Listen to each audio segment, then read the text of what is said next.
Bienvenidos, aventureros y exploradores.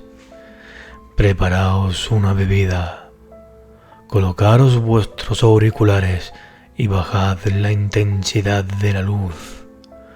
Buscad vuestro mejor asiento y poneos cómodos, porque esto está a punto de comenzar.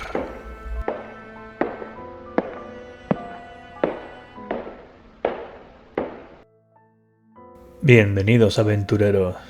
Me alegra veros por aquí un día más. El caso de hoy es algo especial para mí. Resolví este caso cuando tenía 20 años. Aún me quedaba un año de carrera. Creo que es un caso interesante, digno de ser oído. Espero que podáis disfrutarlo.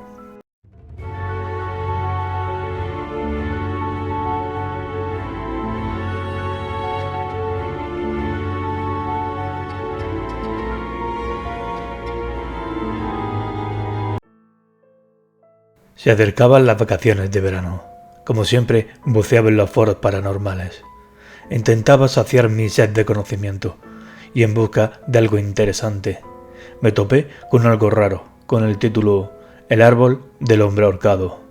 Lo escribía un usuario llamado QTDen83. Lo llamaremos 83. Por las veces que había escrito y comentado, era un gran aficionado a lo paranormal. Vamos, igual que yo. La historia continúa así. Os resumo. Según escribí la historia, en los últimos 5 años, más de 20 hombres se colgaron en él. Un árbol centenario del cual se dice que está maldito o endemoniado. Tiene vida propia, con sed de almas humanas. Me puse en contacto con 83. Os cuento, vive en Asturias, donde por cierto hay varios árboles centenarios. A pesar de ser un árbol centenario, nadie le presta atención. Es un árbol horrendo en una alejada y perdida pradera. 83 vive en un pueblo cercano y sabe dónde está ubicado. Era un buen momento para meterse en un viaje. Quedé con 83 y le avisaría al llegar. Preparé mis cosas, equipé la furgoneta e inicié el viaje de 9 horas. Al día siguiente, después de haber descansado, quedé con 83 en la cafetería del pueblo. Las conversaciones fueron bastante típicas. Incluso me dio la ubicación del árbol. Hasta que la cosa subió de tono. Quiso contarme por qué estaba obsesionado con el árbol. Aquí la cosa se pone creepy. Hasta la fecha solo había visto el árbol desde lejos. Una noche tuvo un sueño en el que él estaba parado frente al árbol. Unas noches más tarde cogió una linterna y se personó frente a él. Lo observó durante un rato, sin pasar nada en absoluto. De reojo le pareció ver que la corteza del árbol se movía. Una cara retorcida por el dolor se formaba en la misma corteza del árbol. 83 retrocedió unos pasos acojonado, a la misma vez que él sorprendido por lo que estaba viendo. El árbol entero empezó a cambiar, convirtiéndose en un collage de caras y trozos de cuerpos entrelazados. En el centro se formaba una gran cara retorcida con la boca abierta, de donde rezumaba una luz brumosa de color verde. El suelo se quebraba. En las cavidades que quedaban brotaban esferas alargadas que flotaban, giraban y revoloteaban alrededor del árbol. Unas manos huesudas rompían la tierra, se arrastraban y se recomponían formando un cuerpo esquelético de color verdoso. El árbol le hablaba con una voz ronca. Le decía una y otra vez: «Únete a nosotros». Cientos de miles de voces se aunaron al coro, diciendo: «Te unirás a nosotros». 83 corrió tan rápido que perdió una zapatilla en el proceso, pero no paró hasta llegar a casa. Ahora la cosa se puso seria. Me puse a investigar. No iba a ser fácil conseguir ciertos datos, pero me atendría a los datos oficiales dados hasta el momento. Periódicos, historia del pueblo, de la región, periódicos y tasas de suicidios. Tardé un tiempo en reunir todos los datos. Os cuento, la tasa de suicidios de la región triplicaba a la del alrededor, y éstas doblaban a las regiones más lejanas, hasta que éstas se normalizaban con la media. Busqué publicaciones de periódicos, asesinatos y suicidios que implicaban un árbol. Me remonté hasta 20 años atrás. Encontré cientos de estas noticias, muchas como centro el árbol del hombre ahorcado. Tal vez las almas muertas allí quedaron atrapadas en un vórtice de energía negativa. Esto se tornaba complicado. Liberar las almas de una en una era inviable. Encontré algo interesante en el periódico local. El titular decía así: hombre de 57 años sobrevive a un ritual satánico. Según el artículo, una secta con culto demoníaco se instaló hace 30 años en la zona. Tras lidiar con ellos durante tanto tiempo y después del incidente, se terminó desarticulando la secta. El cabecilla terminó suicidándose con un ritual en el árbol centenario. Busqué el nombre del superviviente. Con un poco de tacto y paciencia conseguí un nombre, también su dirección. Una visita aclararía todo esto. Os resumo. Hombre de 77 años, alias El Potras, habitante del pueblo desde siempre. Engañado, entró en una secta buscando la salvación eterna. Según cuenta, preparaba un ritual antiguo. Invocaban un pozo de almas corruptas. Debían tener una muerte violenta o impuro para que sus almas quedaran atrapadas en el pozo. Esto desembocó en una sangría de asesinatos rituales. Tras diversas investigaciones, la policía dio con la secta y sus planes, deteniendo a sus miembros a tiempo. Según cuenta, el Potras no sabe bien para qué era el pozo, pero seguía cobrándose víctimas. Tardé 2 días en conseguir toda la información. Me reuní con 83 para compartirla con él. 83 está muy deteriorado. Los ojos los tenía negros con pequeñas bolsas bajo ellos. Se le veía muy cansado y apenas quería pronunciar palabras. Desde aquella fatídica noche no pudo pegar ojo, y eso le estaba pasando factura. Cuando conseguía dormirse tenía fuertes pesadillas, las cuales el árbol le llamaba, o terminaba ahorcándose en él. Tenía que terminar con aquello lo antes posible. Aquella misma noche me armé de valor. Cogí una linterna y me dirigí hacia el árbol. El plan era que no había plan. Quería ver si pasaba algo. Saber cuánto de lo que había oído y leído era real. Estaba frente al árbol. Esperaba a que aquella cosa despertara. Observaba un árbol medio quemado, totalmente ennegrecido, sin hojas. En el suelo quedaba un círculo perfecto alrededor de este. Solo tierra y yerma. Despedía un olor a azufre y podredumbre. Esperé durante unos 30 minutos, pero el árbol no hizo nada. Me di la vuelta y comencé a caminar. Un momento, chico. ¿Qué buscas de mí? Mi corazón dio un vuelco. Apenas podía concentrarme. La voz no salía de mi boca. Respiré profundo y me giré. Tras de mí quedaba una imagen aterradora. El árbol esgrimía una cara retorcida y escalofriante. El tronco estaba en continuo movimiento, formado por almas torturadas que se retorcían en el interior, intentando escapar. Se podía oír un sonido de fondo, totalmente turbio. Parecía como gemidos de cientos de personas. La voz volvió a mí. No quiero nada de ti. ¿Por qué estás aquí, chico?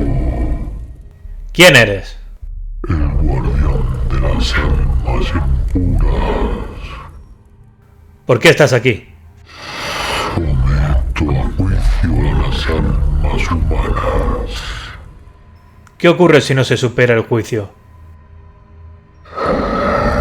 Entonces arranco y devoro sus almas, añadiendo una más al pozo. No entiendo nada. ¿Pozo de almas? ¿Llenarse? ¿Para qué? ¿Y luego qué? Cuando se llene el pozo, el ritual se habrá completado. Sin más, salí de allí lo más rápidamente que pude. Todo era cierto. Me tumbé en el techo de la furgoneta pensando. De repente, la temperatura comenzó a descender. Ya conocía esa sensación. Un frío aterrador recorría mi cuerpo. El corazón comenzó a latir con fuerza. Me incorporé de inmediato observando todo a mi alrededor. Sinceramente, no me esperaba lo que me ocurrió. A unos metros, una figura comenzaba a componerse. La imagen de un hombre pálido de color verdoso acababa de aparecer. En su mano derecha portaba un gran cuchillo ritual de forma ondulada. En su mano izquierda, un macabro libro con la portada grabateada con símbolos satánicos. Algo me decía que no venía en son de paz. Aquel ser comenzó a correr hacia mí. Me quedé quieto encima del coche pensando. ¿Qué podía hacer? Si aquella cosa era tangible o no. Ya he visto cosas similares anteriormente.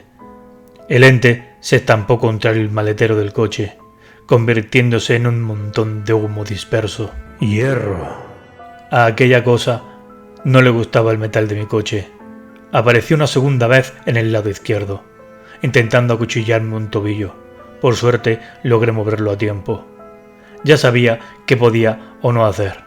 Ahora estaría atento. Aquel ser rodeaba la furgoneta. Desaparecía y aparecía constantemente. Intentaba asestarme un tajo o una puñalada. Si tocaba la furgoneta, se convertía automáticamente en un montón de partículas verdosas. La furgoneta era más alta que un coche convencional, también más alargada y ancha. Eso le dificultaba la tarea. Estuve así durante horas. Ya pensaba que no se iría nunca. Pero se fue, sin despedirse ni nada. Había tenido tiempo para observar a conciencia al ente. La cara me sonaba demasiado, hasta que me vino a la memoria. En uno de los artículos había una foto antigua, con una reunión de la secta. En la mesa presidía el cabecilla. Era el mismo que me había visitado. Entonces se me ocurrió. El último ritual de la secta terminó con el sacrificio del cabecilla. El guardián no podía ser otro que el cabecilla. Eran el mismo ser, por eso tenía el poder de rondar, corromper y asesinar a sus víctimas. Ahora tenía un objetivo. Para acabar con el pozo necesitaba acabar con el guardián. Vamos, que tenía que purificar su cuerpo. El problema era que no sabía dónde fue enterrado. Ideaba algo hasta el amanecer. Os cuento el plan.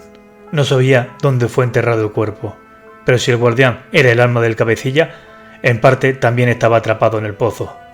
Para entrar y salir tenía que haber una puerta. El árbol. Podría ser la puerta. Si destruía el árbol, las almas quedarían libres. El pozo desaparecería y el guardián quedaría destruido. Solo quedaría el alma del cabecilla en mitad de ninguna parte. Compré 10 kilos de sal en distintas tiendas, para no parecer sospechoso. Fui a la gasolinera y compré y llené una garrafa grande. Estaba a punto de hacer algo necesario y a la vez inmoral para mí: destruir un árbol centenario. A pesar de su ya maltrecha apariencia. Pero también era el pozo de almas. Lo que estaba claro es que, después de hacerlo, tenía que salir de allí a toda leche. Comencé el plan. Aparqué la furgoneta cerca del lugar. Con la sal dibujé un círculo alrededor del árbol, justo en la línea de corte con la tierra yerma. El árbol comenzó a sacudirse y retorcerse. Aquella cara espantosa apareció de nuevo. Una luz verdosa rezumaba de la boca de la cara retorcida. Mientras aquello ocurría, yo me daba prisa en derramar por encima del árbol el máximo de gasolina posible. El suelo comenzó a resquebrajarse, saliendo una niebla espesa.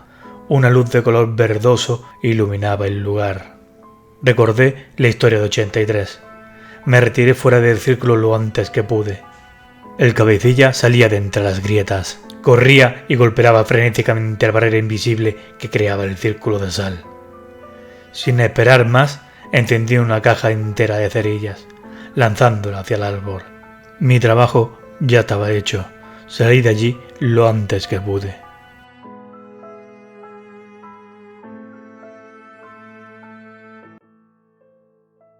No sabía si con quemar el árbol quedaría definitivamente resuelto. El caso es que 83 se recuperó, dejó de tener pesadillas volviendo a su vida normal. Por otro lado, con el tiempo las tasas de suicidio y asesinato descendieron en la zona. Hoy hablaremos de los ritos de purificación y elementos que repelen o reducen la energía negativa. El fuego ha sido siempre un ritual presente en todo el mundo. Lo usaban los vikingos en sus rituales funerarios. El fuego en los rituales era purificación y protección. El fuego purificador era, y es aún, en algunas culturas la eliminación de toda impureza de nuestras almas. Habéis oído también lo del fuego sagrado. Y dice así: el fuego sagrado desciende del cielo y prende una llama con la que elimina la penumbra del santo sepulcro, conocido por los ortodoxos como la Iglesia de Resurrección. Para los aztecas, el fuego fue el símbolo del ciclo de 52 años que representa la renovación de la vida. La sal es un símbolo de pureza y eliminación de la energía negativa, ya sea proveniente de un espíritu maligno o de un mal de ojo. Para los católicos, la sal es purificadora. Algunos curas echan una pizca de sal en los bautizos para asegurarse de su purificación. La sal es detestada también por los demonios, prácticamente conocido en todas las culturas del mundo. En los países latinoamericanos conocen muy bien los distintos tipos de maldiciones o hechizos, como el mal de ojo o la envidia, lo cual achacan a todo tipo de enfermedades. Todo por culpa de la energía negativa, y lo purifican con algún tipo de ritual con sal. Algunos hacen un pequeño saco con sal, carbón y granos de trigo, dependiendo de la cultura o la región. Por último, mencionar que en España echan una pizca de sal por encima del hombro para eliminar la mala suerte. Aventureros, espero que os haya gustado el caso de hoy. Nos vemos en el próximo caso.